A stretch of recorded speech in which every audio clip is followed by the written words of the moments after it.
Hope I am audible.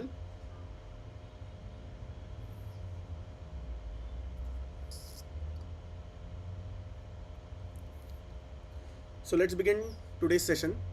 So there was a doubt which was discussed yesterday. There were 2-3 doubts. The two of them will be subsequently covered in the next lecture. But right now, before starting, I would like to cover one doubt. There was one doubt asked by one of your friends. It was about what is the ebb phase and what is the flow phase. So there was a concept which was previously given in the Bailey and Love in 27th edition. It is called as the response to injury. They divided the response into two phases. One is the ebb phase and another is the flow phase. So this was a broader term which was coiled under, yes, it was coiled under initial catabolic phase and rest anabolic phase. So what does exactly happen? Yesterday we saw all the things. Initially there will be a problem with the hormones, there will be problem with the neuronal pain pathways, and because of all those pathways, there is going to be stress on the body and the body is going to react. So there will be water retention, there will be tachycardia, there will be increase in the intravascular load. So whatever is going to happen, so when I am going to put an incision to the patient, from that incision time to maybe say next 8 to 24 hours, there is going to be the ebb phase wherein the body is going to stun down. So it is called as stunning, or it is called as shock. Not actual shock what we define, but it is the phase where the body is clueless. Your mind is knowing that you are going to undergo operation, but your body homeostasis is not going to know. So when you are going to put an incision, it is going to be considered as a trauma, and there will be initial 24 hours of stunning, and then the body is going to follow in a phase of catabolism. And here, as we all said, there are going to come the hormones which are ADH. Yes, we saw cortisol, then we saw growth hormone, and etc. All the hormones which we saw yesterday, that forms the flow phase of the cycle. So and then after the flow phase, let's consider it might last for 1 month. So after that 1 month period, then the body is going to go down into the anabolic phase, and there the body is going to start the building block. So as a surgeon, what is your role? Your role is going to be minimize this phase as much as you can. So how do you minimize? That is the ERAS protocol. Start ambulation early, give oral fluids early, do the anastomosis as much as possible in the laparoscopic manner, no drains and no other things. So that is what is important when you are going to do this. But this is outdated model because we've found the actual pathophysiology. So in the new edition of Bailey and Love, they have not much mentioned about it. So I did not put actually in the teaching part. So let's start with the new concept which is called as wound healing. There were 2-3 doubts regarding wound healing. So no worries, we are going to study wound healing today. So as you can see, what does wound healing actually mean? So whenever you are going to have any incision or any ulcer or any trauma to the body, there is going to be a formation of ulcer, and that ulcer is actually going to later on granulate, and there is going to be healing of the wound. So what is wound healing? So it is nothing but again regeneration of the tissues. So what is the regeneration? In adults, as you see, the regeneration happens by fibrosis and scar formation. But when it comes to pediatric or neonatal age group, there is going to be healing by regeneration. That is why you know when the neonate forms, there is lots and lots of cells, then most of the cells die, they again regenerate, but baby does not have scar except for umbilicus. Why? Because umbilicus heals after birth. So all the things which happen before birth, they are going to heal by stem cell generation, and that is the reason all the neonates have scarless healing. All the neonates have scarless healing. So if you know, we are going to just jot down the flowchart here. What are the types of healing? Yes, so what are the types of wound healings? So it is divided into 3 parts. One is primary healing, secondary healing, and tertiary healing. Sir, what is another name for tertiary healing? It is nothing but delayed primary closure. So what is exactly primary healing? Whenever you are going to put an incision on the skin, you are going to approximate the skin with sutures. So when you are going to approximate the skin with sutures, there is not going to be any gap between the skin, and hardly some mm or a centimeter of the skin needs to be bridged. So it is nothing but healing by primary intention. So what is secondary intention? Let's consider that you get an ulcer over the limb. And then your doctor is going to do the dressing. The surgeon is going to do the dressing on that ulcer continuously for next coming 1 month or 2 months. So that is nothing but you promote granulation tissue. So when you hear the term granulation tissue, it is nothing but secondary healing. And what is tertiary healing? So let's consider I operated a patient of fecal peritonitis. What did I say? I operated a patient of fecal peritonitis. After operating, there was a lot of pus. So what I did is I kept the wound open because there was a lot of slough in the incision side. There was a lot of pus on the incision side, and I dressed it daily for 7 to 8 days. After dressing it for 8 to 10 days daily, what is going to happen? There is going to be a formation of granulation tissue over that abdominal scar. That wound, so this is the abdomen of the patient, and I am going to leave after closing the rectus sheath. I am going to keep the wound open. I am going to do dressings daily. So what are the types of dressings? I will talk to you in some time. So I am going to do daily dressings of that wound, and after doing daily dressings of that wound, there is going to be formation of granulation tissue. There is going to be formation of granulation tissue. And once the tissue is formed, granulation tissue is formed, I am going to take the patient into operation theatre, and that scar I am going to again suture it. So then what I did a delayed primary closure. That is nothing but tertiary intention. So you should know what is primary intention, secondary intention, and healing by tertiary intention. So these all things are true when you are talking about secondary intention of the wound. So what is going to happen? Initially there is going to be hemostasis. So let's draw a diagram so that you can get what exactly is happening. So let's consider there is a wound. There is a wound. It is so after you are going to keep this wound open, what is going to happen? After you are going to debride a wound, or after you are going to keep this wound open and you are going to do dressing over it, the blood is going to be accumulated. The blood is going to be accumulated here, and what is going to be forming? Yes, the important factor here is the clot formation. There is going to be a clot formation, and that clot is going to contain fibrin and platelets. Sir, why these two cells are important? Because the platelets, which I am going to say, is going to secrete a factor which is called as VEGF, vasculoendothelial growth factor, and that factor is going to promote angiogenesis. And fibrin, which is going to come in the clot, what is going to happen? In that clot, that fibrin is going to form a mesh-like network. So when you see construction site, when you are going to see a construction site, what happens in that construction site? Initially while laying the pillars, they put the rods, they put the iron rods, and then they put the cement in between. So that framework of the iron rods which is going to be formed, it is going to be formed by the fibrin. So that initial clot formation, the fibrin is going to play a very important role. So it is going to be a hematoma which is going to be formed immediately. Sir, what is going to happen next? So next, if you see, then there is going to be a part of inflammation. So till 5 days there is going to be inflammation. So till 5 days, and what is going to happen in this inflammation? What is going to happen? So in this inflammation phase, the predominant cell which is going to be coming here is your neutrophil. So what is the neutrophil? Neutrophil is like, we are constructing a new site and we don't want any type of problem. So neutrophil will take care that there is not going to be any bacterial contamination. So there is going to be no bacterial contamination. So on day 2 to day 5, there is going to be neutrophil. So it is going to be neutrophil. It is also called a stage of inflammation. So it is nothing but inflammation. Then the third phase is going to start. After that clot is organized, then there is going to be entry of the macrophages, and these macrophages are going to convert into fibroblasts. So you know, macrophages, in pathology you have studied macrophages come. They are divided into two pathways. What are the two pathways of macrophages? One is the classical pathway and one is the healing pathway. So in classical pathway, they are going to do phagocytosis.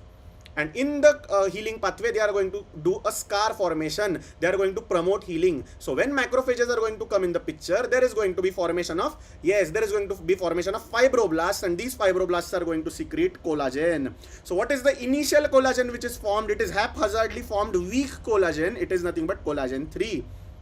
And by the time the wound starts reaching 3 weeks, it is going to gain around 80% of the tensile strength. So after doing a laparotomy, when do you ask the patient to start his routine work? So minimum 3 weeks. What do you mean by routine work? When can he lift weight? When can he climb the stairs? When can he go for running? When can he go for hiking? When can he go for jumping? So not before 3 weeks. The patients are going to ask you, sir, when should I resume my job? When should I resume my duties? So it is nothing but 3 weeks you have to take rest along with the abdominal binder, and then you are going to go for your work. Sir, when is going to be the complete scar maturation from type 3 collagen to type 1 collagen? So it is going to take almost an year. So as I said, maximum of 3 years. So after 3 weeks, the scar remodeling goes on for next 3 years.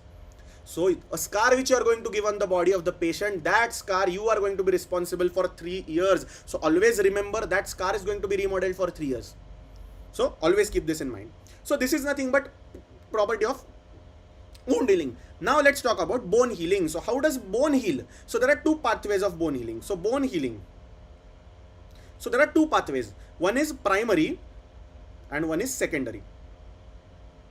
So what is primary healing? You might have heard the term fixation. The orthopedic surgeon does a plating. So this is the bone and the bone is broken here. So what does an orthopedic surgeon do? He is going to take a plate and he is going to fix the plate with multiple screws. So why does he do that? He is like, the bone should not move over each another. Why shouldn't the bone move towards each another? Because there might be misalignment, and the bone which is formed in is this pathway, it is going to be a primary bone without any fibrous tissue. So no fibrous tissue here. While as in the secondary pathway, what is going to happen? This is going to be your bone. This is going to be the gap, and there is going to be formation of hematoma. And that hematoma is going to have myofibroblasts. Then comes the calcium. And what is that masala called? That masala is called as callus.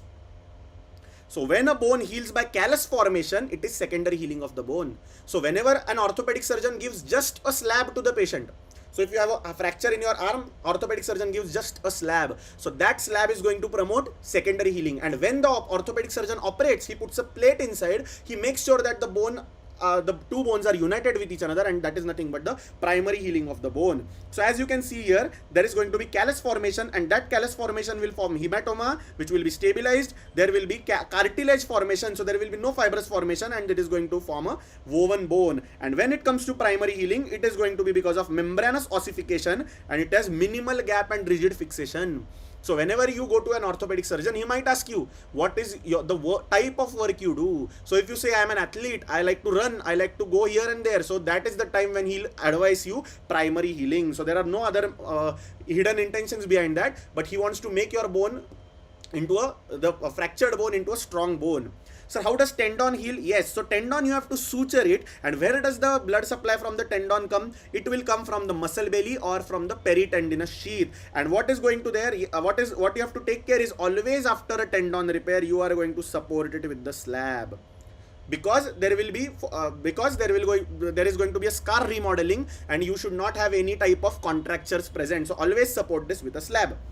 So then comes one important question: what is the hypertrophic scar and what is keloid? So you all know these questions come very commonly in your entrance exams also. So when the collagen arrangement is parallel, the wound is within the limit, and these scars may regress over the time. So what do I mean to say is, if this is the margin of your wound, the scar which is going to be formed is going to be exact between the edges of the wound. It is not going to go out. But when it comes to formation of the keloid, the scar is going to go beyond the margins of the wound. So when you suspect keloid, you should be making sure, when you are suspecting a keloid, you should be making sure that you have done a microscopic examination of that scar. You have done a microscopic examination. So as you know, the Negroes tribes and many people have that keloid forming tendencies. So for that, how you are going to manage the patient for keloid? You are going to manage with intralesional steroids, triamcinolone injections. So you give those triamcinolone injections and prevent the maturation of keloid, and there is pressure therapy. Another recent advance is cryoablation. So liquid nitrogen jet is fired over that, and it is cut out, and it will make sure that there will be no inflammation in that area. Because of cryoablation, the inflammation is less, the blood loss is less, the hematoma is less, and hence there will be no formation, or there will be less chance of formation of keloid again. And when it comes to hypertrophic scar, there you are going to inject intralesional steroids. There might be use of intralesional steroids, but here comes an important application of silicone sheets and physiotherapy. So you are going to give silicone sheets and physiotherapy for this patient. So that is it. Then comes another important question about the debridements of the wound. So this is a very important viva question which is asked again and again in your final exams, and also it might be asked as a short note. So what are the types of debridement? So when you are going to use a blade, what does a surgeon do? So surgeon debrides the wound surgically. So what is surgical debridement? The surgeon is going to take a blade and he is going to cut the tissues which are found. That is nothing but with scalpel and cautery, and it is called as a surgical debridement. It is called as a surgical debridement. It is under anesthesia and it is a sharp form of debridement. So always note that when you are dressing a patient in ward, so whenever you are going to do a dressing in ward, you have to make sure that you don't cut the tissue while scraping it. Just cut it with scissors. Don't do a blunt dissection, because that blunt dissection causes more pain. So always use sharp dissection whenever you can, and then if possible the scraping should always be done under adequate anesthesia or analgesia, because scraping causes more pain than actual cutting of the tissues. What is mechanical debridement? So you might have seen many times, if the wound is heavily contaminated, you spray a lot of jet of water as in not the tap water but the normal saline which you use, and this water which is used for irrigation will actually cause a mechanical sloughing off of the agent. So it is called as jet lavage or wound irrigation. It is nothing but mechanical debridement. Sir, what is autolytic debridement? So when we are going to talk about different dressings, I am going to tell you that these moist dressings, the dressings which retain the moisture, these are occlusive or semi-solid dressings, so they retain the moisture, and in those moisture the macrophages are going to eat up all the slough tissue. So you have to make sure that the dressing is always moist. The wound should be moist, because on a moist wound there will be good granulation, there will be good bacterial fighting, and it is going to help the patient. What is enzymatic debridement? You know, you get the ointments, you know, the debridase ointments or the papain containing ointments. So these are nothing but enzymes, papaya extract. So these enzymes, when they are going to come on the wound, they are going to just cause sloughing off of the wound, and it is going to help you in better debridement. So that is nothing but these are the agents which you are going to use. Sir, what is another type, recent advance? Yes, you might have seen there are maggots on the wound. Many patients who are falling on the roads are there, or they are going to come to you after a lot of roaming here and there, and those are the patients who don't have anybody with them. All those street beggars who have ulcers over their foot, there are going to be formation of maggots. So initially that maggot was considered to be a very problematic part, but after opening that wound and cleaning that wound, you will actually see that those maggots eat off all the slough, keeping the granulation healthy. So they what did they do is they actually made artificial maggots by doing bioengineering. So as you know, Lucia serracea, so this is nothing but these are artificial maggots which you can apply on the wound, and those will eat off the slough. So initially, which was considered to be a bad portion of the wound, so it was now, or it is now used to debride the wound. So that is nothing but biological debridement.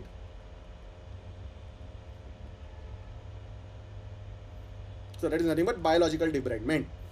And always remember a clinical tip, that before you are going to palpate any wound, ensure that the patient's analgesia and anesthesia is adequate, because the patient might land up into vasovagal shock. But before doing that, always check for the sensory innervation, because most of the times if the patient has pressure sores, trophic ulcers, you might miss out on the sensation, because once you have given anesthesia to the patient, you cannot check for any reflexes for the patient. So it is important. So now coming to one important point which one of you asked yesterday, what are the different types of wound dressings? So this chart is very important. If you are a surgical resident, it is definitely important, and even if you are an undergraduate student, these things might be asked in your NEET PG or NEET SS exam. So what are the types of wound dressings? So what are the types of wound dressings?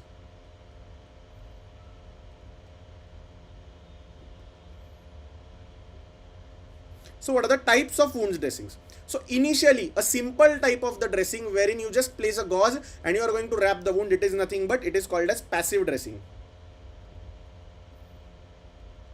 So passive dressing is the traditional most method wherein you are just going to clean the wound, place a wet gauze or some Vaseline gauze for a lubrication and moisture, and you are just going to wrap the wound. So this is a passive dressing, gauze dressing. The second dressing which you are going to see is the interactive dressing. Interactive dressing. As I said, the wound must be moist. There should be some moisture in the wound to promote granulation tissue. So what is some moisture? It is only till it is adequately required. If there is going to be a lot of moisture, a lot of exudate, then bacteria is going to flourish and there is going to be causing problem. So interactive dressings were designed to give moisture wherever necessary, to absorb excess moisture whenever there is necessary, or to promote or to put them in the deep cavities so that the wound granulates faster. So these are nothing but different types of dressings. So first dressing comes the Tegaderm. So if you have seen the laparoscopic surgeries or the port side, this is a transparent dressing, but it contains small pores in between them. So what does that pores do? They help in oxygen exchange. So the wound requires oxygen for healing. So these pores are going to help in oxygen. So this is one type of interactive dressing. The second type of interactive dressing is going to be a duoderm. So this patch you get, it is very expensive. It is 1000 rupees for a small patch of 10 by 10 centimeters. But what is that duoderm going to do? It is going to retain the moisture. It is going to retain the moisture and favor autolytic debridement. Sir, kute vapru, where should I use it? So I should use this in the bed sores. I should use it predominantly in the bed sore. So the third part or the third type of dressing which I am going to encounter, it is your hydrogel. Hydrogel dressings. Yes. So what does this hydrogel is going to do? So typically when you are going to find the patient of peripheral vascular disease. So what happens in peripheral vascular disease? After you are going to debride the wound, because of less blood supply, the wound cannot be moist. So as less moisture, the wound is going to dry up, and the wound is going to dry up and there is going to be no granulation. To keep it moist, you are going to use a hydrogel dressing to keep it moist. And the fourth type of dressing which you are going to encounter is the foam dressing. So what is foam dressing? So foam dressing is nothing but there is going to be a synthetic foam which is going to absorb all the exudates. So the wounds like diabetic foot wounds who have lot and lot of exudates. So that exudate causes soakage of the wound, and that soakage of the wound is going to cause smelling of the wound. There is going to be more infection over it. So foam dressings are going to absorb the excess exudate. They are going to absorb the excess exudate. Then adding to that, one thing which you can do, antimicrobial prophylaxis. So if you add antimicrobials to the wound, you know, iodine, Cadomer iodine. If you add it, it is antimicrobial dressing. In burns patient, you are going to do silver dressings. So silver is nothing but, it is nothing but antibacterial. Another dressing is mafenite dressings. So this dressing also is going to cause antibacterial properties. And then comes another type of dressing which is a composite dressing. So where is composite dressing used? I am going to tell you in the varicose veins chapter. So 3 or 4 layered different dressing. So it is nothing called but Unna's boot. So it is, in Schwartz it is mentioned that this is nothing but Unna's boot, and you are going to use a zinc oxide paste to do the dressing in 4 layers. So that 4 layer bandaging is nothing but a composite dressing. So 4 or 3 layers of dressing done over each another, it is nothing but a composite dressing. And then comes the modern era of dressings which is NPWT. What is NPWT? It is nothing but negative pressure wound therapy. So what you are going to do is, the wound is going to have exudate, so you are going to place a foam over that and you are going to apply a suction machine. So this is your wound. You are going to place a foam on that wound and you are going to connect it with the suction machine. So when you are going to connect it with the suction machine, that foam is constantly absorbing the exudate, and it is going to come, that exudate is going to come in your suction machine, and because of that the wound is going to remain moist as it is required. And because of that negative pressure, it is going to cause accelerated healing. Because of that negative pressure, the cells are going to multiply fast, the angiogenesis is going to happen in a more better way, the exudate is constantly absorbed, hence the exudate won't be there on the wound, and hence it is going to promote faster wound healing. So it is nothing but negative pressure wound therapy, and in lame terms it is also called as a VAC dressing, vacuum assisted closure device. So it is nothing but a VAC dressing. So that these are the types of wound dressings which you are going to do. Where are we going to use which dressing? I have already told you. So now let's go back to this. What is NPWT? So it is very important to know that what are the contraindications of NPWT. So it should not be applied at all, because NPWT, a cycle costs around 7 to 10,000. One cycle which lasts for 7 days costs you around 7 to 10,000. So when a patient is spending 10,000, he should not have its side effects. So what are the side effects? So if it is a malignant wound, if you have an ulcer over a squamous cell carcinoma, or if that ulcer is because of some malignancy, no negative pressure therapy. If there is going to be osteomyelitis, no negative pressure therapy. If there are exposed bone or blood vessels, so bone is a relative contraindication, but exposed blood vessels, no negative pressure wound therapy. If the vessel is going to rupture, the patient will die on spot because of that negative pressure. So no exposed vessels underneath the wound. And if you have an unexplored fistula, especially on the abdomen, if you have an enterocutaneous fistula and that wound is granulating and you apply negative pressure wound therapy, all that bowel contents will start coming on the wound. That low output fistula will become a high output fistula. Again, we'll see that in the management of enterocutaneous fistula. So what are some specific things? These are again some MCQ points. So these are moral larvae lesions. So what are these? So these are the hemolymphatic collections between the facial plane. So after the crush injury, there is going to be accumulation of the blood between muscles and between subcutaneous fat, and it can be confirmed by a fluorescent dye which will show you a punctate spot. So this is nothing but one MCQ question which I would like to add, which was spotted in one of the textbooks. So what is late fasciotomy can cause? So whenever you are suspecting a compartment syndrome. So what is a compartment syndrome? So you know that this is the lower limb. So this is your lower limb, and whenever a patient is going to have trauma, when there is a trauma to that lower limb, this is the fascia of the muscles. So this is the deep fascia, and whenever there is going to be a trauma, there is going to be hematoma accumulation, and that hematoma is going to expand, and that expansion of the hematoma will cause pressure, increased pressure in the compartment. And what is that pressure? What is that increased pressure? What is the threshold of that pressure? It is 25 mmHg. So once that pressure exceeds 25 mm of Hg, it is going to compress the muscle itself and cause muscle necrosis. It is going to compress the blood vessels, and it is going to, because of this compression, the distal limb is going to have less blood supply. It is also going to compress the nerves, and it is going to cause paresis of the limb. So it is nothing but a compartment syndrome, and there you have to do an immediate fasciotomy. So again we are going to see compartment syndrome in burns, and again when it is going to come, but you should have a basic idea of what is compartment syndrome. So you are going to do an immediate fasciotomy. What is fasciotomy? You make an incision over this and just relieves the pressure. So after releasing the pressure, the blood supply is going to be restored, and muscle again is going to decompress. So if you are going to do it delayed, already the muscle is necrosed, the blood supply is less, and now you are going to make an incision, and those all the inflammatory markers are now going to enter the blood, and those necrotic muscle molecules, myoglobin, will enter the blood, and it will cause acute kidney injury. So it will add more fuel to the fire. So delayed late fasciotomy can cause sudden death of the patient due to sudden release of toxins, hence the timing is crucial. And fecal peritonitis can be managed with primary closure. So initially, because of lack of antibiotics and good care, initially the patient's abdomen, they used to keep it open. There is a concept called as temporary abdominal closure. So it is also a question for surgery residents. So it is temporary abdominal closure, TAC. What do they do in temporary abdominal closure? They paste a Euro bag on the abdomen and they just keep it open for some time. Or they do a vac dressing over the abdominal wall so as to absorb all the exudates. But because of the advent of modern antibiotics and large spectrum, broad spectrum antibiotics, now you can do an immediate closure without any hesitation. That's it. So coming to a few definitions, what is surgical site infection? So any infection which happens at the surgery or inside the abdominal cavity where you have operated, it is SSI. So it can be a skin or subcutaneous infection when it is called as superficial. So when it is deep SSI, it means that the muscle area and the peritoneum might also be involved. So let's consider this. This is the layer of your abdominal wall. This is your skin. This is your subcutaneous fat in between. So this is the subcutaneous fat. These are your muscles, and beneath these muscles, there is a layer of peritoneum.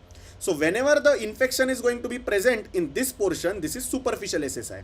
Whenever the infection is going to be present in these between the muscle compartments and peritoneum, this is the deep SSI. And when the infection is going to be present inside the abdominal cavity, this is your organ space SSI. So this is organ space, this is deep, and this is superficial. This is superficial. So these are some definitions which you should know. And what is major SSI? So you should know what is major SSI. When your colleague is going to call you that I have got a patient of major SSI. So what is major SSI? So most of the times you don't need to do anything. If their sutures are infected, you just open up the sutures and let the wound drain. But whenever you require an intervention for the drainage, you need to give an anesthesia to the patient, and or the pus is starting to drain spontaneously, you need to do some other interventions to stop that pus. It means that it is a major SSI. So patient needs a second procedure to undergo that resolution of SSI. So you should know what is SSI. Coming down to few, so this is vac dressing. So see, so what has happened? They have applied a foam. That foam is connected to a suction tube, and this is all the exudate which is being collected, and this is the machine. So this is nothing but vacuum assisted closure device. So coming down to few important bacteria which are there, these are important for MCQ wise pattern. So what you can see is the Streptococcus pyogenes. You know that it is a gram positive cocci, and it is mostly responsible for aggressive soft tissue infection. So the cellulitis which you are going to encounter, it is because of Streptococcus pyogenes. So what is Streptococcus viridans? It is because of endocarditis. You know, this is a very pet MCQ of your NEET PG exam specifically, that subacute bacterial endocarditis is caused because of which organism? So it is Streptococcus viridans. What is Staphylococcus aureus causing? It is going to cause an abscess. So if you can just remember, pyogenes is going to cause a diffuse infection. So cellulitis, necrotizing infections is because of pyogenes. And aureus is going to cause a small set of infection at a particular place, but it is going to liquefy and hence it is going to cause an abscess. So it is associated with localized abscess formations. And what is the treatment of choice in MRSA? You know that it is methicillin resistant Staph aureus. You are going to give vancomycin or linezolid. So here MRSA is the concern. Staph epidermidis, it is associated with orthopedic implants. So again, if you are doing a general surgery practice, you don't need to check on that. What are other coagulase negative Staph aureus, coagulase negative staphylococcal species? So it can cause generalized infections anywhere in the body. Gram negative aerobic rods, so these are common in colons. And how do you tackle this? So you are going to give piperacillin-tazobactam, a broad spectrum antibiotic cover. So whenever you are going to do a colorectal surgery, your antibiotic spectrum should switch to broad spectrum antibiotics. When you are doing an upper GI, stomach case, small bowel case, cholecystitis case, so here the primary organisms are gram negative. As you go towards colon, anaerobes and gram negative rods also start predominating, and that is the reason you are going to increase the spectrum of your antibiotics. The anaerobic infections which you are going to see, again synergistic, and it can cause severe sepsis. And Clostridium difficile, an important organism which is a spore forming anaerobe. You have seen that in your microbiology. It is developed in the Robertson's cooked meat media, and here it is actually caused because of fluoroquinolone abuse. So whenever you are going to give patients ciprofloxacin, levofloxacin for a long period of time, patient is going to develop Clostridium difficile infection, and hence you should know that what is happening. And how do you detect it? You are going to check for its antibody in the antigen in the stool. So stool antigen. So this is the way you are going to form. And what picture do you see in the colonoscopy? This is the colonoscopic picture. You are going to see fluffs. Like small icebergs in the colon. This is nothing but pseudomembrane colitis. You are going to see some membranes over the colon. That is nothing but pseudomembrane colitis. So some antibiotic principles in general surgery practice. So what is the ideal time of antibiotic to be given? This is according to Bailey Love. The best practice is at the time of induction. Prophylactic antibiotic at the time of injection. What is the cephalosporins which we are used? So any cephalosporin which has gram positive and gram negative cover, and you can also add metronidazole if you are going to operate on bowel and lower GI cases. So as I said, if you are going to have gram negative and anaerobes, add metronidazole and amikacin, or else you can settle down for any second and third generation cephalosporin. Quinolones have good broad spectrum, but again risk of Clostridial difficile and resistance. So in the modern era of medicine, in Harrison also they have given, because of fluoroquinolone abuse, many of the bacteria have become resistant. So that is a problem. And routine practice should be piperacillin-tazobactam should be used for gram positive and gram negative and anaerobic cover. So I said, when you are operating a case of colon, your antibiotics should naturally switch to broad spectrum, that is your piperacillin-tazobactam. In a case of abscess, ideally Bailey Love says that if the abscess is drained properly, if proper drainage, and the patient also is going to have, yes, it is also going to have the debridement of the cavity. So whenever you are going to drain an abscess, you are also going to scoop off all the dirty tissues from the abscess. So debridement of the cavity, if these both things are done together, then you do not need antibiotics. So no antibiotics needed if you have done the incision and drainage properly. But in case you are going to do a drainage, if you are going to do it on the OPD basis, you don't know if the patient is going to dress properly or not, then you can give 5 days of antibiotics, that's all. You don't need to give it for 15 days, 20 days, 25 days, that's enough.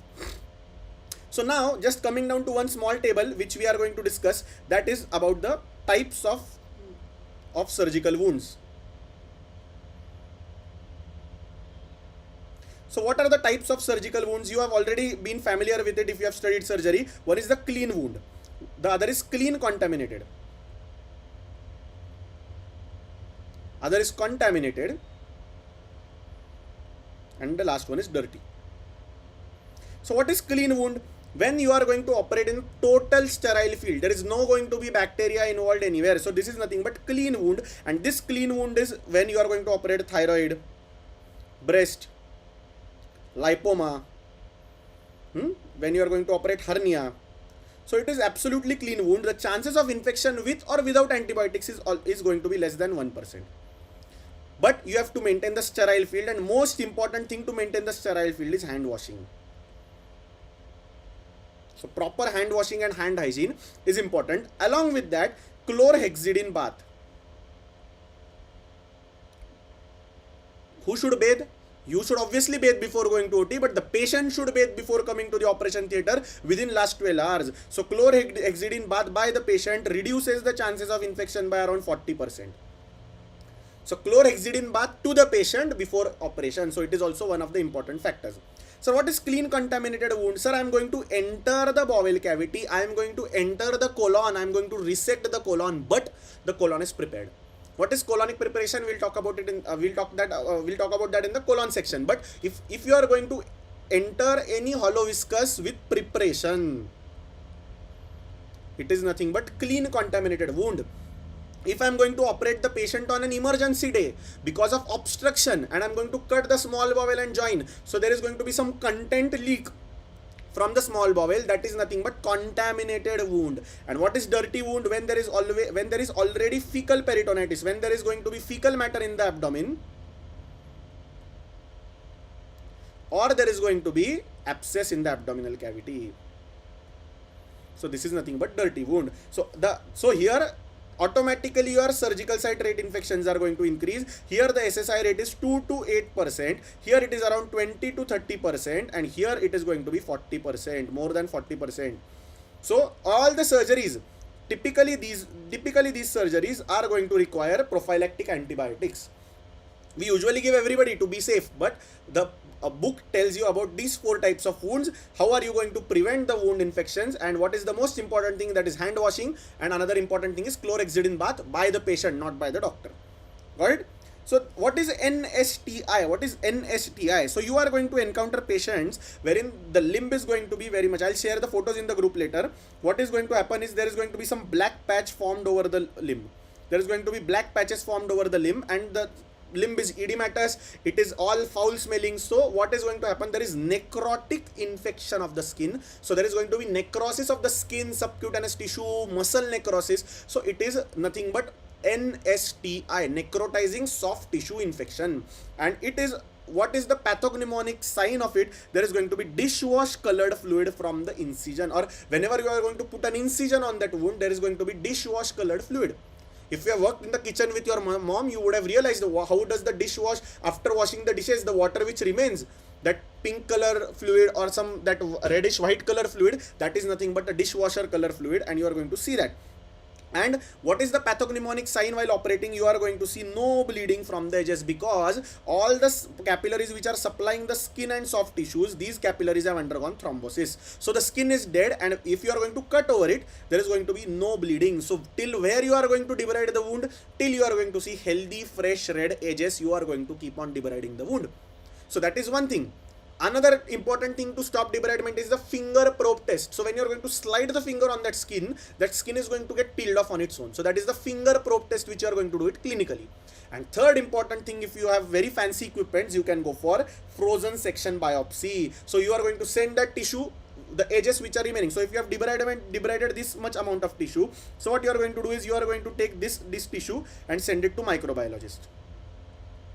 And he is going to check, okay, there is no bacteria, this is the healthy skin, you can go ahead and stop the debridement. But this is not what we can actually routinely do. Hence, we prefer the clinical methods which we have seen. So if you can see here, finger probe test and frozen section biopsy. These are the 2 things which are important.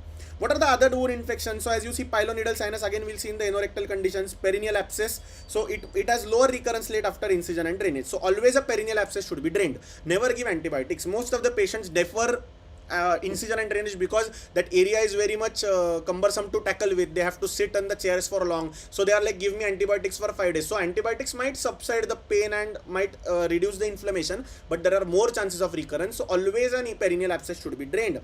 So cellulitis, what is cellulitis? When there is no necrosis of the tissues, only inflammation, it is cellulitis. When there is necrosis, it converts into necrotizing soft tissue infection. And abscess formation takes around 7 to 10 days. So abscess is never formed within a night. The patient is having symptoms, the patient might have pain for almost for last 7 days, and then the abscess is going to develop. And what are the some important points while doing surgery? So shaving should be done just before surgery on the operating table. Never do the shaving the night before and then operate the patient, because the shaving skin might get some abrasions, and those abrasions might start harboring microorganisms. So always just before entering the OT or at the bedside, and always use a clipper, not the shaver. So always clip the hair or use the trimmers, don't use the shavers. Alcohol based scrubs reduce the infection site, but again, alcohol based scrubs, as in the spirit which we are going to use, it is not going to kill the Clostridium spores. Hence you are going to do painting at least with the betadine and then with the spirit. So betadine cleans all the spores, and spirit is going to then clean all the other organisms. And after that, always make sure that the field is dry, because if you are going to use cautery over that spirit, then it is going to be inflammable and it might cause OT hazard. So always remember. And skin antisepsis, anything is acceptable. There is no specific use of chlorhexidine superiority over iodine or over spirit. So what I said is, for spores use iodine, and for other things, for clearing of other organisms, you are going to use spirit. So that's all for your wound infection. I have talked about wound healing, the granulation techniques, the different types of wound dressings, where you are going to do which type of wound dressings. So I think we are good to go with the next chapter. So these are the basic surgical skills. So I'm just going to go through them, because most of the things you might have already been taught, and other important thing which you are going to encounter, because these are all factual things. There is nothing much to explain. Just go for it. I am going to show the diagrams wherever it is going to be necessary. So the first is the supine position. What are the different OT table positions? So one is the supine position. Most of the abdominal surgeries are done in the supine position, and always remember to strap the patient, because what happens is, during OT you might ask the anesthetist to make the table up, make the table down, and the patient might slide off. So always strapping should be done. And where should the strapping be done? 5 centimeter above the knee. It should be never done on the abdomen. Always remember, always never on the abdomen. So what is Trendelenburg position? So Trendelenburg position means, this is the table, this is the head end, and this is the foot end. So when this is going to go down, so when there is going to be head down position, as you can see here, so this is the Trendelenburg position. So head down or head low position is Trendelenburg.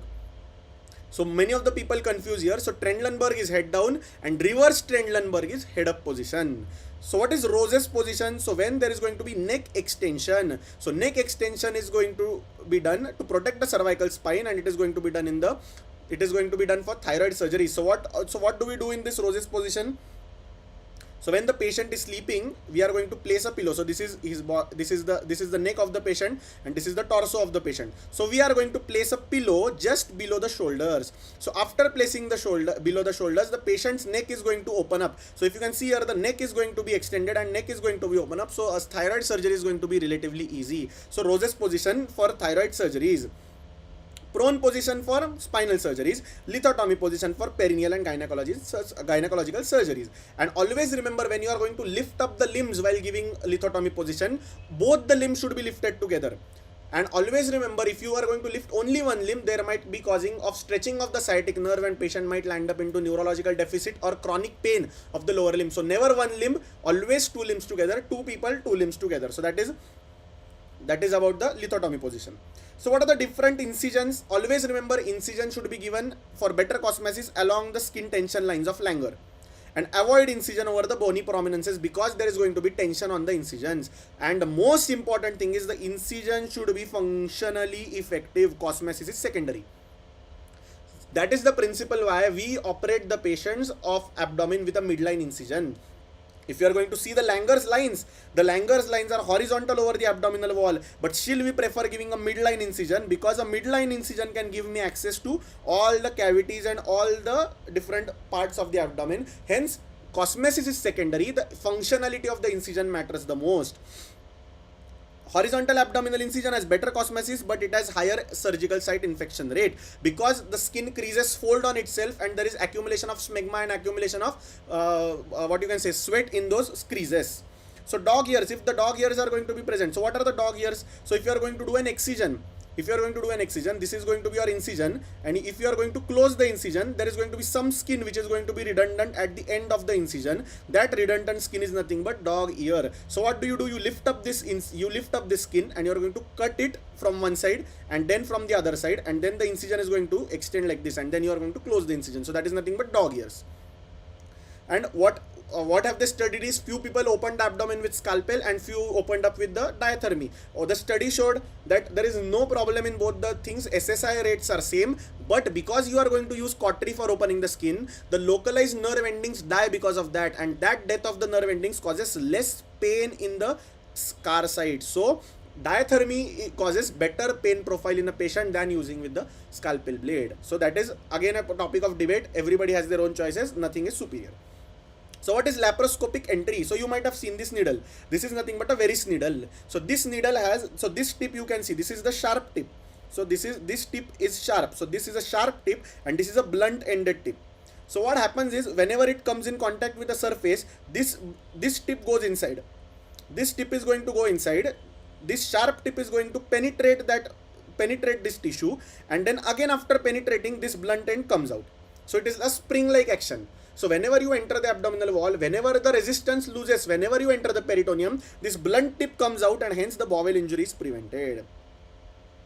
So this bowel injury is prevented because of this tip, and hence this tip is very much important. So you can see this tip, and because of this blunt ended tip, this spring-like action, the bowel injury is prevented. So how do you enter the first port in laparoscopy? So there are three methods. One is the Hassan's open method. So you are going to actually put an incision, then subcutaneous fat is divided, then the sheath is divided, then the peritoneum is divided, and then the port is inserted. So that is the Hassan's open method. Traditional method may be time consuming. Where do you use Hassan's method? So whenever the patient has previously operated abdomen and you are suspecting adhesions, because you are going to go under the vision. Another thing is the second part is you might use the Veress needle. So Veress needle is safe, and you should always remember that this is a tick point for the examiner. So when you are going to press it, you are going to hear a click as in you are going to feel that resistance coming, and then that spring again gets off and you can feel that resistance on on your fingertips. So 2 clicks at the umbilicus and 3 clicks at the palmar point. So where is exactly the palmar's point? So this is your abdominal wall. This is your abdominal wall. This is the umbilicus. So in the left subcostal region, mid-clavicular line, 2 to 4 centimeters below your costal margin, this is your palmar's point. So here there is least amount of organs present. So spleen is posteriorly, stomach is going to go here, spleen is going to go posteriorly, and colic flexure is going to be in the retroperitoneum. So here if you are going to enter, there is going to be least amount of damage to the bowel, and this is the palmar point. So umbilical 2 clicks, palmar's point 3 clicks. So this is something which you should take home. What is linea semilunaris? You know, the linea semilunaris is where the rectus sheath ends on the lateral abdominal wall, and it is again one of the landmarks to go for the abdominal surgeries for hernias. Then sutures. What are the sutures? Why are the sutures important? So you know the sutures are classified based on their tissue of origin and braiding. So a suture might be natural or synthetic. So a suture might be natural or synthetic, and it can be braided or non-braided. Same, braided, non-braided. And again these are divided into absorbable and non-absorbable.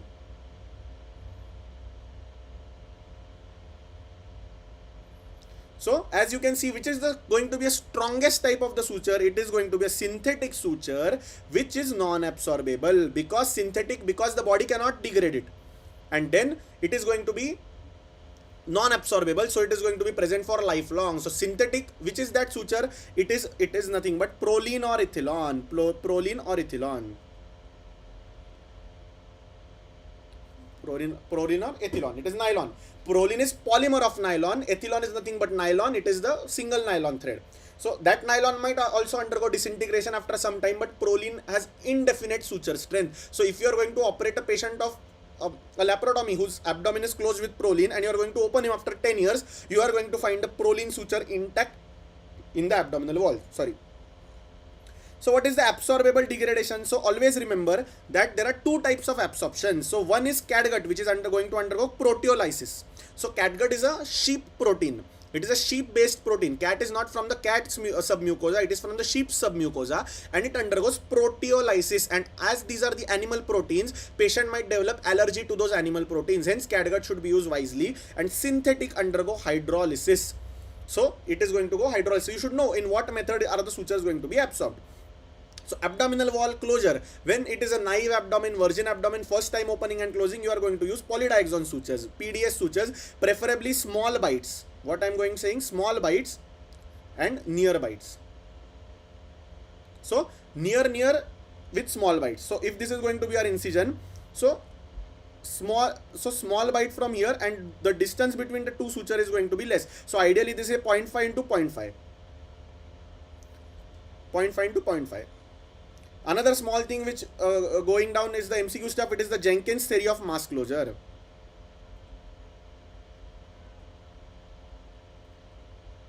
So what is Jenkins theory of mass closure? When you are going to close an incision of 10 centimeters, you are going to use 4 times the suture material. So your ideal closure should include 4 times the suture material of this closure, and this is nothing but 40 centimeter of suture. So if you are using 20 centimeter of suture for that 10 centimeter incision, it means that you have not closed the abdomen appropriately, and hence there might be an incisional hernia formation later on.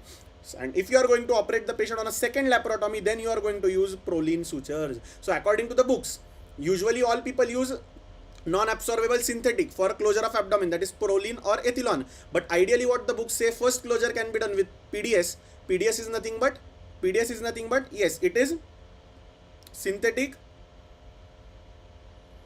absorbable. Half-life is 180 days. So till 180 days it is going to maintain the tensile strength, and it is going to go absorption after 180 days. And always use a blunt ended needle for doing abdominal closure, because the sheath is tough. If you are going to do that closure and you are going to prick yourself, you will have a needle stick injury. So reduces the needle stick injury risk. And continuous suture, if you are taking continuous to suture, what have Bailey Love advised is start from both the ends. And close in middle. So if this is the suture line, start from here, and the knot should be in the middle. So that is what Bailey Love has advised. So what are the electrosurgical diathermy instruments? You might have seen there are many instruments which the surgeon uses. The one is the cautery. So in cautery there is a monopolar cautery and bipolar cautery. So what is the principle of cautery? So cautery principle,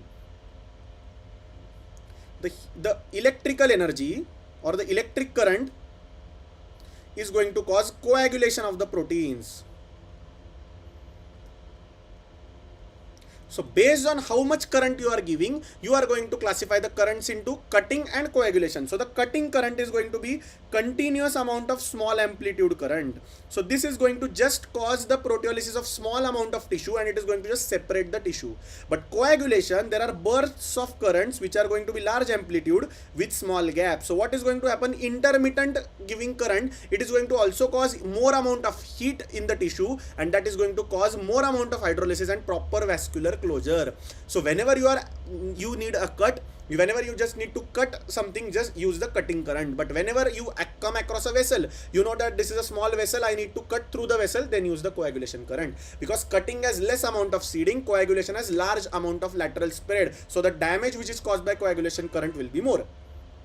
So this is high frequency, low amplitude, high amplitude, low frequency. It causes vaporization of the tissue and causes sharp cutting, but it causes protein denaturation and also causes hemostasis. What is bipolar? So in the monopolar cautery, the current is going to flow from the body of the patient, but in bipolar cautery, the current is only going to flow between the arms of those two forceps. So the current comes from here, goes to this arm, and then it travels back to the forceps. In the monopolar cautery, the patient has a cautery plate which is attached on the limb of the patient, and here you are going to operate. So the current is going to flow from the abdominal cavity to this electrode and then back to the machine. So it is important to use bipolar whenever you can, but bipolar doesn't have cutting function. It can only coagulate. So use bipolar cautiously. Then comes the harmonic scalpel. This is a recent advance. It uses ultrasonographic energy. So it is going to use ultrasonographic energy, and that ultrasonographic energy is going to again denaturate the protein. So at the end of the day, protein denaturation is important. But the protein denaturation is definitely important, but the thing is, this protein denaturation is going to happen because of ultrasonic vibrations of the waves. And then comes the new advance, which is a thunder beat. What is this thunder beat? So this thunder beat is going to compile both the energies together. So bipolar plus ultrasonic energy, and it is going to have less smoke and maximum precision. So it can seal up to 7 to 9 mm of blood vessels. So thunder beat is important. So what are the diathermy hazards? As I said, never spirit and then go for it. Burns can happen in these patients, and you should always have a good amount of fire extinguishers in the OT. But you should make sure that firstly this does not happen. So distant channeling, what can happen is when you are passing a current, if you are going to use coagulation for long, that current might pass somewhere else, and it can cause some tissue destruction at the place somewhere else. So you are cutting a mesentery, and that current might pass to the colon, and that colon might have a later perforation. You might not see that perforation on table. That perforation might be visible after 4 or 5 days, and that is the same reason why you are going to use bipolar near the genitalia, because near the genitalia there are going to be fine nerves, and if you are going to cause those nerve damage, then the patient might have problem of impotence later in the life, and always it is going to be a problematic. And whenever you are going to cut open the bowel, make sure that you never use cautery to cut the bowel, because in obstructed bowel there is going to be gas, and that gas is very rich in methane, and it can cause explosion, and there is a risk of problem. Hence alcohol preparation should be dried before proper using of the cautery. And in laparoscopy instruments, you know that the laparoscopic tip instrument, so this is the laparoscopic instrument, this is the tip of the instrument. This is the tip of the instrument. So these are the working arms. So this all is insulated. The current never flows from the shaft. It only flows at the tip of the instrument. So the current flows at the tip of the instrument. But if the insulation is broken, if the insulation is broken somewhere, it can cause dissipation of current, and it can cause collateral damage without knowing. So always laparoscopic instrument should undergo a proper surgical check after each procedure. So what are the types of drains? Just type of some factual questions. So Penrose drain, so it is nothing but open drain. It is corrugated drain. What do you do if you are closing a big incision and you feel that there is going to be some collection in the incision? You are just going to insert a small strip of tissue, a small strip of silicone. So that is nothing but a sheath. You are going to keep it open. Because of hygroscopic action, all the fluid is going to trickle down through that drain. It is nothing but a simple drain which you use in closure of abdomen, or whenever you are going to operate a gross hydrocele, you feel that there is going to be fluid collection, so you just keep that drain so that the fluid trickle down along the hygroscopic action. What is a closed drain? That open drain can cause infections, hence come the closed drain. So it is also called as Robinson's drain. It is an abdominal drain. So whenever the drain is inserted in the abdomen, because of the gravity, the fluid is going to come down. So whenever the patient is sleeping, or whenever the patient is walking, this is the bed of the patient, the drain should always be hanged below the chest level or below the body level, because of the gravitation pull, all the fluid is going to come down into the drain. Then comes the suction drain. It is nothing but Romovac or Jackson pad drain. This drain is nothing but the patient is going to have, when you are operating a patient of mastectomy, there is going to be formation of the seroma. So when that seroma is forming, you are going to put a suction to it. It is placed in the potential cavity. Actually, there is no cavity. Whenever you are going to remove the breast tissue, or whenever you are going to remove the thyroid tissue, there is going to be a potential space. What is potential space? It was not present initially. It came down to form later on. So to close that potential space, you put a suction drain, so that because of that negative suction, that space does not expand and give rise to seroma formation. And T-tube drain is a specialized type of drain. When we are going to talk about gallstones and choledocholithiasis, I will talk about it.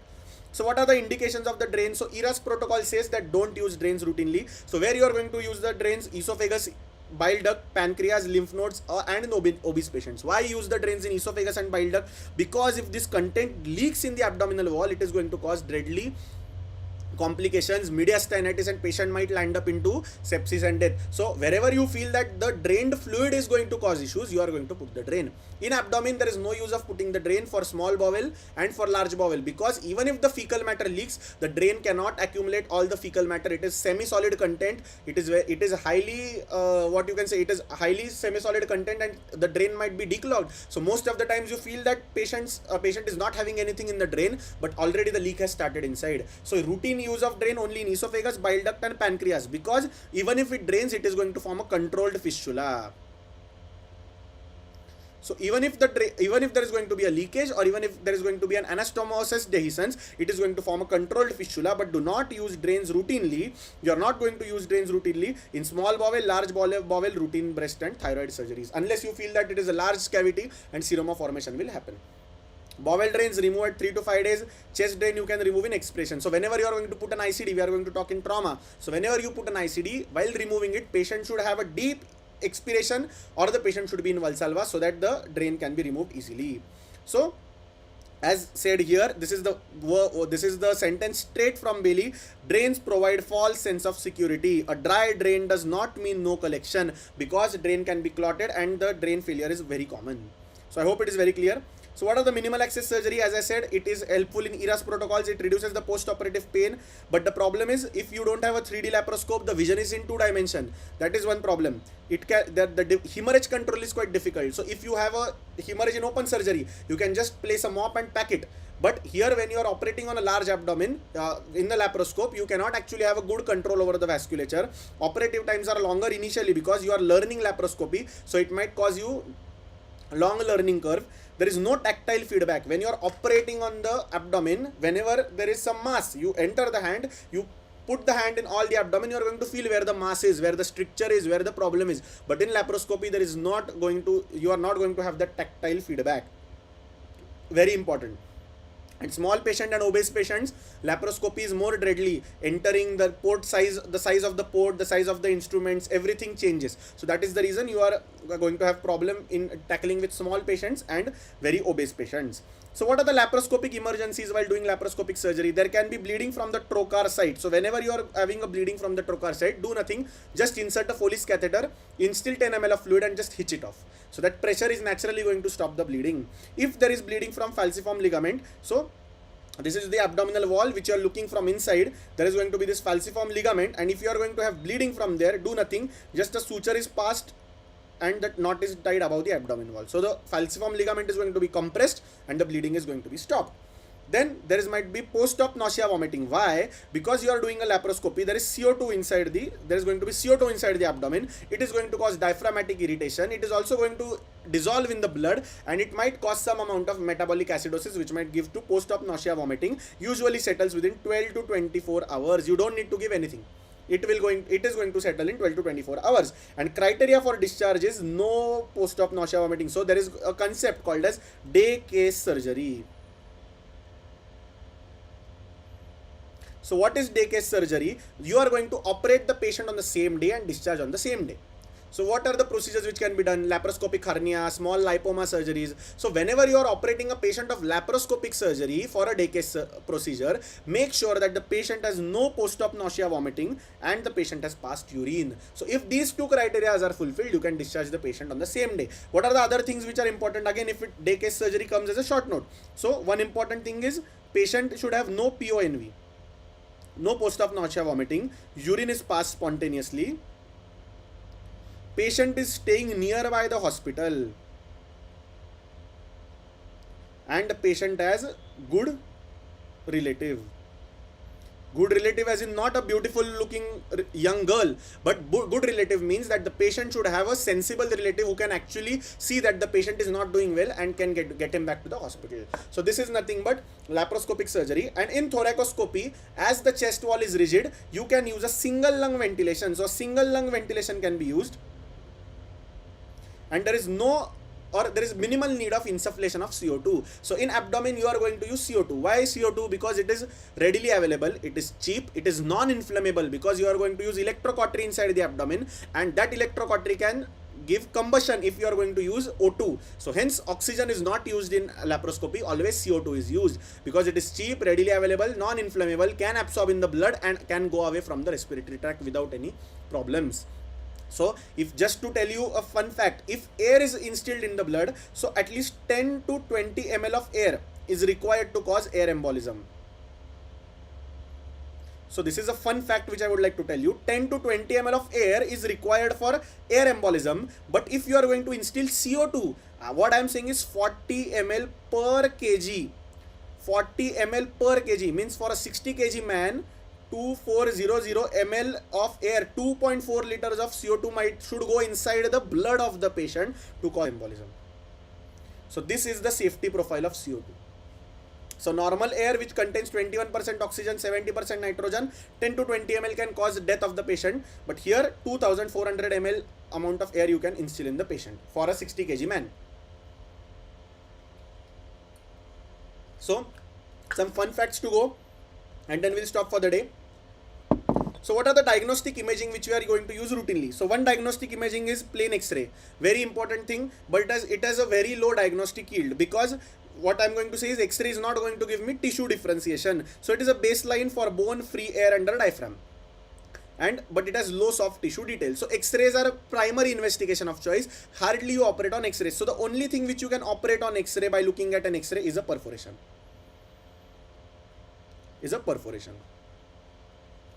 So then comes fluoroscopy. Fluoroscopy is now outdated because there are new advancements in the CT and intervention radiology, because fluoroscopy uses a fluoroscopic dye and images are taken at a particular level. But as you can see, the radiation dose here is moderate, and here problem is dynamic studies and swallow contrast studies. The barium study which you are going to do, it is a fluoroscopic, but there is more radiation and it is operator dependent, because you need to click the photos and you need to click the X-rays at that particular time. Ultrasonography has no radiation exposure and it is typically used for biliary and vascular conditions. Doppler is very important for peripheral vascular disease. Cholelithiasis, choledocholithiasis can be detected with ultrasound, but again it is operator dependent. In ultrasonography you don't get any images with you, you just get a report with you and you have to rely on the radiologist for the accuracy of the report. Then comes a very important handy investigation for a surgeon, that is CT scan and MRI. But always remember, while prescribing a CT, one CECT, one contrast enhanced CT scan is about 500 X-rays. So it should always be justified when you are going to prescribe a CT scan to the patient. Make sure that you are doing justice to the patient, because one CT scan is 500 chest X-rays, and it is typically important in trauma because all the solid organs can be visualized, obstruction can be visualized, the location of the obstruction can be made out. It can be used in staging of malignancies and also vascular. The angiographies can be used for vascular component, the pulmonary embolism, the lower limb angiography for peripheral vascular disease, but it is again radiation exposure and there is contrast nephrotoxicity. So always prescribe CT scans with care. And then comes MRI. There is no radiation exposure because it all depends on the magnetic field. It is very good for soft tissue, cartilage and brain, but again the problem is it is time consuming, it is claustrophobic, and the most important thing is it is very expensive. MRI is expensive. A CT scan can cost you around 3,500 rupees, but MRI costs you around 9,000 rupees straight. So this is the problem. And then comes the nuclear medicine. Here there is anatomy poor, but if you are not getting malignancy anywhere, for example there is a lymph node which is malignant, but you don't know from where the malignancy is coming, so it is useful to detect from where is the source, or you can see the metastasis where all they are present. Like if a breast cancer patient undergoes a PET scan, you can see the metastasis in the brain, the spine, the uterus, so you can see the metastasis present here. So nuclear scan is primarily for the tumor uptake and primarily for the bone scan. There is the DEXA scan or the bone scan, which gives you the bone mineral density, which is very important. So again few facts, these are facts again, so I don't think they need explanation. So 20 ml of air is required to diagnose pneumoperitoneum in standing position on erect X-ray, but the patient must be standing 10 minutes before, because that 10 ml air after standing is going to go below the diaphragm and then it is going to be visible as pneumoperitoneum. If the air is not present, what jugaad can you do? You can put an RT and instill 50 cc of air from a syringe. So automatically that air is going to come in the abdominal wall and you are going to see the gastric perforation. Post-operative free air is common for 5 to 7 days. Whenever the patient is going to have a post-operative laparoscopic surgery or post-abdominal surgery, never rely on an X-ray for the management, because the patient is going to have air for next 7 days. So after 7 days also you are going to do an X-ray, you feel, oh, there is perforation inside, but when you open, everything is fit and fine, because that is the air which you have left inside the abdominal cavity while operating in the patient. And if GI leak is suspected, use gastrographin. So while concluding the lecture, I'm just going to tell you small thing about the contrast which we are going to use. A CT scan, again as I said, 500 X-rays, 1 CCT abdomen, so always justify the use. Do not use it just to prescribe everybody, but it is the best modality in the trauma because all the solid organs like liver, spleen and kidneys can be evaluated, but it is not ideal for small bowel, duodenum and pancreatic injuries. So what is ideal for here? Here the ideal is going to be MRI. So MRI is going to tell you about pancreas and duodenum. And equivocal cases, so if you are going to suspect an obstruction, if a patient comes to you with obstruction and the first CT scan of the abdomen is not conclusive, You just feel that the bowel is dilated, but I'm not getting exactly where is the transition point, where is the obstruction of the patient. What you can do is you can give 75 ml in 75 minutes. So in 1 hour you can give 75 ml of gastrographin, and you can do 4 hourly x-rays to track the dye. So you can see after 4 hours where is the dye coming, and where the dye is going to stop, that is the place where there is going to be an obstruction. So this is nothing but gastrographin. So that is important. So in countries, Western countries, before justifying the use of CT scan, the age of the patient, his comorbidities, his further life, this is the IREFER tool. So IREFER tool, which is used in the Western countries to calculate the radiation dosing before requesting the imaging. In India, we don't do this. We directly prescribe the patient, go and get a CT scan done. Patient goes, gets done. There is no hisab kitab of the radiation which the patient is receiving. So again, MRI, very few facts. On T1, fat appears bright. On T2, water appears bright. So which lesion, again, I'm going to explain in the further chapters at wherever it is necessary. Diffusion weighted imaging, it studies the Brownian motion of the molecules. So you know the motions of the electrons and protons. So the Brownian motion is studied, and more the denser the packing, more the diffusion. So the less movement in the denser molecule, and according to that you can differentiate if it is a tumor, if it is a normal tissue. And again, for joint imaging, MRI can be used. And gadolinium, it also causes risk of nephrogenic fibrosis. So I'm going to talk about contrast sometime later. Nuclear medicine, again, PET scan. What are the nuclear scans which we are going to encounter? Again, a short note. So one is gastrographin. The first thing which we are going to do is FDG PET. The first scan is the PET scan. The second scan which you are going to do is a gadolinium. The second scan which you are going to do is MIBG scan. MIBG scan for pheochromocytoma. The third scan which we are going to do in this patient, yes, we are going to do a system-EB scan for parathyroid adenoma. So these are the scans which we are going to do in the PET scan section. And again, what are the things? Again, technetium, it is used for thyroid scanning. Thallium is used for cardiac scanning. Iodine, it is used for FDG PET and iodine uptake.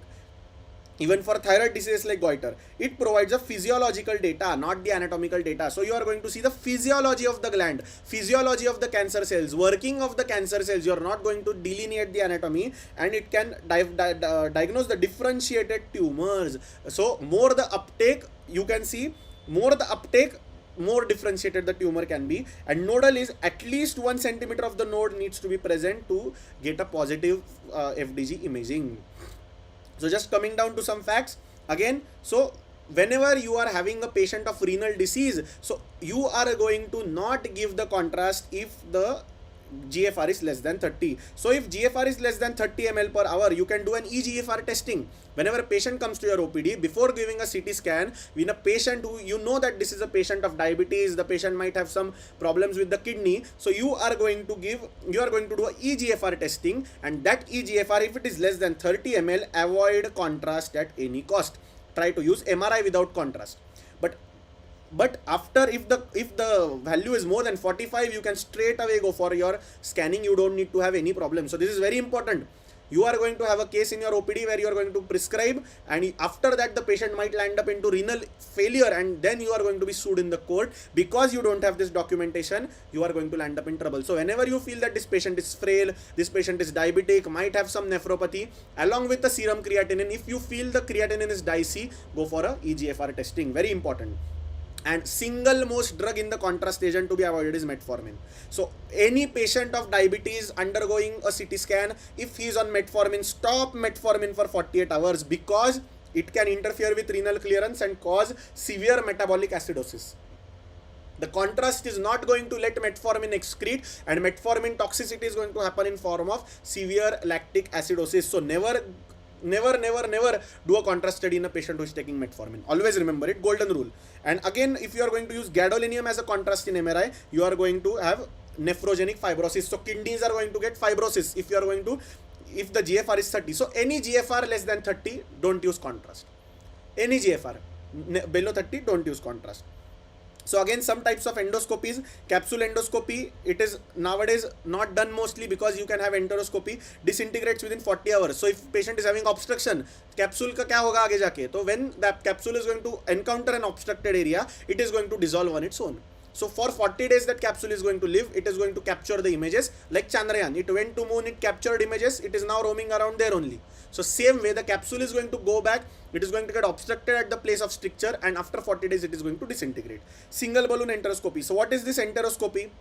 So when you are going to, the small bowel is mobile. So this is mobile small bowel, you are going to enter a scope and you are going to inflate a balloon. So after inflating the balloon, this bowel is going to stay where it is. Because of that balloon pressure, the bowel won't move, and then another scope comes from inside, goes ahead. So when it is going to be present here, the balloon is deflated, the scope is again advanced, here the balloon is inflated, the inner scope goes ahead. So this is nothing but a single balloon enteroscopy. So all the small bowel can be visualized. Where do we do ERCP? ERCP is done for specifically for CBD and pancreatic duct imaging.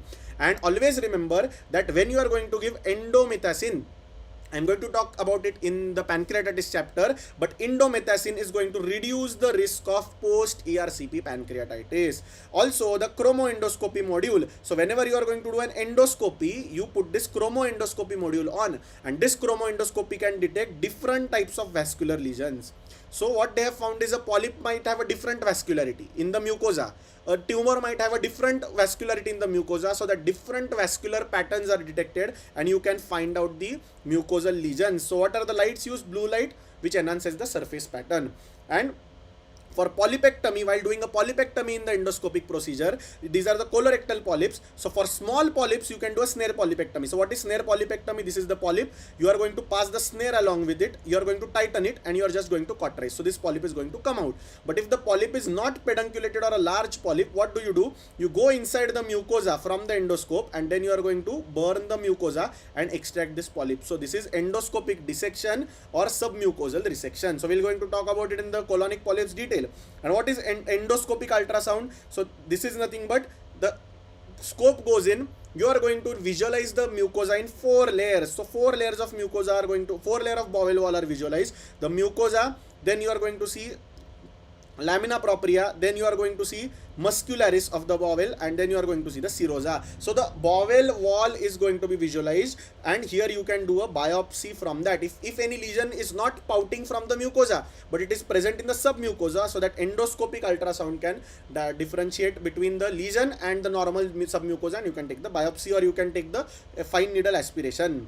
And these are the anticoagulation management protocols. So when a patient is having high risk of thromboembolism, always remember you have to categorize the patient into high risk and low risk. If the patient is having any anticoagulation, ask the cardiologist or the medicine consultant, can you stop it? If he says no, you cannot stop it, then always remember, bridge it with heparin. A simple take-home message from this table is bridge it with heparin. After bridging with heparin, put the patient on heparin. Heparin can be stopped 6 hours prior to the procedure. Stop it, do the procedure, again start the heparin as soon as the procedure is done, and then let him start his anticoagulation.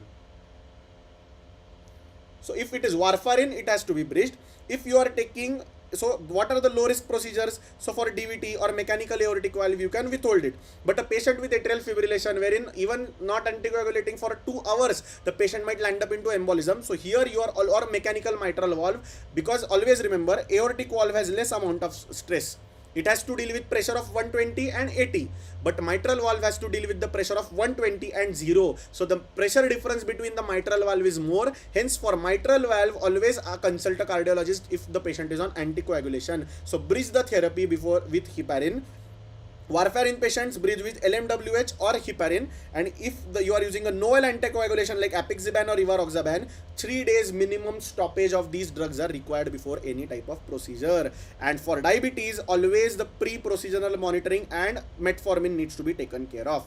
And maximum bacteremia is occurring when you are undergoing a dental procedure. So in endoscopy, there is not going to be any issue. In endoscopy, even if you don't give antibacterial prophylaxis, it is fine. But if you are doing a dental extraction, always remember that antibiotic prophylaxis is important, because the oral organisms, anaerobes, can enter the bloodstream and cause severe sepsis. So I hope it is clear. The only small topics are remaining: surgical oncology and the surgical ethics, which we will cover tomorrow, and then we'll start off with the next module, which is perioperative planning. I will share this PDF also tomorrow before starting off with the lecture. So I hope everything is clear. If you have any doubts, you can message me on WhatsApp. Thank you for attending the lecture, and see you soon.